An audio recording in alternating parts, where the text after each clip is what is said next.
3 సంవత్సరాల పాప జాహ్నవి ఇంకా కనపడలేదు. పోలీసులు వెతుకుతానే ఉన్నారు. పామాయిల్ తోట మొత్తం గాలించారు.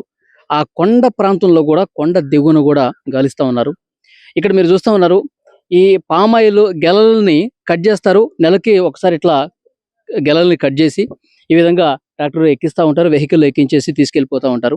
సో, ఇక్కడ రెగ్యులర్‌గా ఇక్కడికి వచ్చి ఈ పని చేసేవాళ్ళు గూడా చెప్తా ఉన్నారు. అంటే వాళ్ళు డైరెక్ట్‌గా మీడియాతో మాట్లాడటానికి ఇష్టపడలేదు గానీ, ఇక్కడ మేము వచ్చి మా పని మేము చేసుకుంటాం. నెలకొకసారి ఈ విధంగా కట్ చేసుకుంటాము. ఈ విధంగా లోడ్ చేసుకుంటాము. మా పని మేము చేసుకుంటూ వెళ్ళిపోతాం. కానీ ఎప్పుడూ గూడా ఇలాంటి ఘటన ఈ ప్రాంతంలో జరగలేదు. అసల ఏ విధంగా జరిగింది? ఎవరు తీసుకుపోయారు? లేకపోతే పాపకేమన్నా అయిందా? కనీసం వారం రోజులు అవుతున్నా సరే ఇన్ఫర్మేషన్ బయటకు రాలేదు అంటే గనక మాకే ఆశ్చర్యకరంగా ఉంది. అంతు చిక్కనటువంటి పరిస్థితి ఉంది. కానీ ఇక్కడ మేము రెగ్యులర్‌గా వస్తూ ఉంటాం. కొన్ని రోజులకు ఒకసారి ఈ తోటకొస్తూ ఉంటాం. ఇవన్నీ గూడా పామాయిల్ గెలల్ని కట్ జేసి ఈ విధంగా తీసుకొని పోతుంటాం గానీ, మాకెప్పుడు గూడా ఈ విధమైనటువంటి పరిస్థితి కనిపించలేదని గూడా వీళ్ళు చెప్తా ఉన్నారు. సో, పోలీసులకు ఒక సవాలుగా మారిందని జెప్పాలి. ఎందుకంటే, ఆ రోజు ఈ మాత్రం జనం ఉన్నా సరే, ఎందుకంటే ఇక్కడ పని జేసుకుంటున్నారు చూడండి. ఈ ఇటువైపు పామాయిల్ తోటకి ఒక భాగంలో మనం ఉన్నాం. ఇక్కడ ఈ గెలల్ని కట్ జేస్తూ ఇక్కడ పనిజేసేవాళ్ళు లేబర్స్ అందరూ గూడా ఆ ట్రాక్టర్‌లో ఆ పామాయిల్ సాగునంతా గూడా ఎక్కిస్తున్నారు. సో 2 రోజుల నుంచి ఇక్కడ మా పని మేము చేసుకుంటున్నాం గానీ, మాకు కూడా ఎక్కడా కనిపించట్లేదు. మేము మా పని చేసుకుంటూ గూడా మేము గూడా వెతుకుతా ఉన్నాం గానీ, ఎక్కడో కూడా ఆ పాప జాడనేది కనిపించట్లేదని చెప్పి ఇక్కడ పనిచేసే వాళ్ళందరూ కూడా చెప్తా ఉన్నారు. కానీ నిజంగా ఆ రోజు శనివారం రోజు మధ్యాహ్నం పూట నిజంగా ఇంతమంది పనివాళ్ళు ఇక్కడ ఉండుంటే, ఇంతమంది పనివాళ్ళు ఈ తోటలో, ఈ ప్రాంతంలో వాళ్ళు ఆ కటింగ్ చేసే కార్యక్రమం ఆ రోజు ఉండుంటే గనక, ఇంతమంది మనుషులుంటే గనక పాప గురించి తెలిసి ఉండేది. పాప కనీసం ఏడుపైనా వినిపించి ఉండేది. పాపతో పాటు ఉన్నటువంటి ఆ కుక్కకు సంబంధించిన అరుపులైనా వినిపించి ఉండేవి.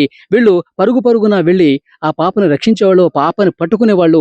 ఆ పాపను ఎవరైనా నిజంగా కిడ్నాప్ చేసే పరిస్థితి ఉంటే, పాప నిజంగా ఏదైనా ప్రమాదంలో పడి ఉంటే గనక వీళ్ళందరూ చూసిండేవాళ్ళు. ఆ పాపని ఆ కుటుంబానికి అప్పగించేవాళ్ళు. కానీ ఇంతమంది జనం ఆ రోజు లేరు. శనివారం రోజు మధ్యాహ్నం అంతా నిర్మానుష్యంగా ఉంది. ఒక్కసారి ఇటు చూడండి. ఇక్కడ ఇంతమంది జనం కనిపిస్తా ఉన్నారు గదా! సో, వీళ్ళందరూ శనివారంలో ఉండుంటే గనక పాప బతికుండేది. కానీ వీళ్ళెవరూ లేకపోవటం చేత, ఇంతమంది పనివాళ్ళు ఆ రోజు లేకపోవటం చేత, నిర్మానుష్య ప్రదేశం ఉండటం చేత పాప ఈరోజు మనకి 7 రోజులైనా దక్కనటువంటి పరిస్థితి ఉంది. కానీ ఇప్పుడు వీళ్ళు 2 రోజుల నుంచి ఒక భాగంలో పనిచేస్తా ఉన్నారు. కానీ వీళ్ళు గూడా చెప్తా ఉన్నారు, ఎప్పుడు గూడా మేము ఇలాంటిది వినలేదండి.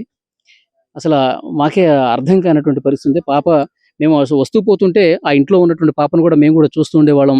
ఆ ఫ్యామిలీతో మాట్లాడుతూ ఉండేవాళ్ళం. కనిపించేవాళ్ళు, మాట్లాడేవాళ్ళు అంతా బాగానే ఉండేది. కానీ ఎందుకు ఇట్లా జరిగిందో కూడా అర్థం కావట్లేదని చెప్తున్నారు. సో, పోలీసులకు నిజంగా ఒక మిస్టరీగా ఉంది. ఈ సవాల్ను కూడా తీసుకున్నారు. ఉన్నతాధికారులందరూ ఎప్పటికప్పుడు మానిటరింగ్ చేస్తున్నారు. ముఖ్యమంత్రి ఆఫీస్ నుంచి కూడా ఎప్పటికప్పుడు పర్యవేక్షణ అనేది కొనసాగుతుంది. అందరూ కూడా దీని మీద చాలా సీరియస్‌గానే వర్కౌట్ చేస్తా ఉన్నారు. సీఐ గారు, ఎస్ఐ గారు, ఇంకా పోలీస్ ఆఫీసర్స్ అందరూ కూడా ఇక్కడికొచ్చి, ఇక్కడ గ్రౌండ్‌లోకొచ్చి ఆ కుక్క ఏదైతే ఉందో, ఆ కుక్కకి జీపీఎస్ ట్యాగ్ కూడా అమర్చారు. వాడి కోసం వెతుకుతానే ఉన్నారు రోజుల తరబడి. గత శనివారం పాప మిస్ అయితే ఇప్పటి వరకు దాదాపు వారం రోజులు కావస్తుంది. వారం రోజుల నుంచి వెతుకుతానే ఉన్నారు. మీరిక్కడ చూస్తా ఉన్నారు. ఆరెంజ్ కలర్ టీ షర్ట్‌లన్నీ గూడా ఎస్‌డీఆర్‌ఎఫ్ సిబ్బందనమాట. సో, 120 మందికి పైగా ఎస్‌డీఆర్‌ఎఫ్ సిబ్బంది వీళ్ళందరూ కూడా ఈ పామాయిల్ తోట, అలాగే ఆ కొండ ప్రాంతం మొత్తం కూడా జల్లెడ పడుతున్నారు. వాళ్ళ దగ్గర స్టిక్స్ ఉన్నాయి చూసారా? ఈ స్టిక్స్‌ని చేత పట్టుకొని, ఒక నిమిషం. ఈ స్టిక్స్‌ని చేతపట్టుకొని మొత్తం అడవి లోపలికి వెళ్ళిపోయి, పామాయిల్ తోట లోపలికెళ్ళిపోయి, అడుగడుగున ప్రతి గడ్డిని కూడా ఇట్లా ఇట్లా అనుకుంటూ ఎక్కడైనా పాప కనిపిస్తుందేమో, గడ్డి లోపల ఎక్కడైనా ఇరుక్కుపోయిందేమో అని చెప్పి మొత్తం కూడా జల్లెడ పడతా ఉన్నారండి. ఎస్‌డిఆర్‌ఎఫ్ సిబ్బంది మొత్తం కూడా జల్లెడ పడుతూ ఎక్కడికక్కడ ఒక్క అడుగు కూడా మిస్ కాకుండా వెతుకుతూనే ఉన్నారు.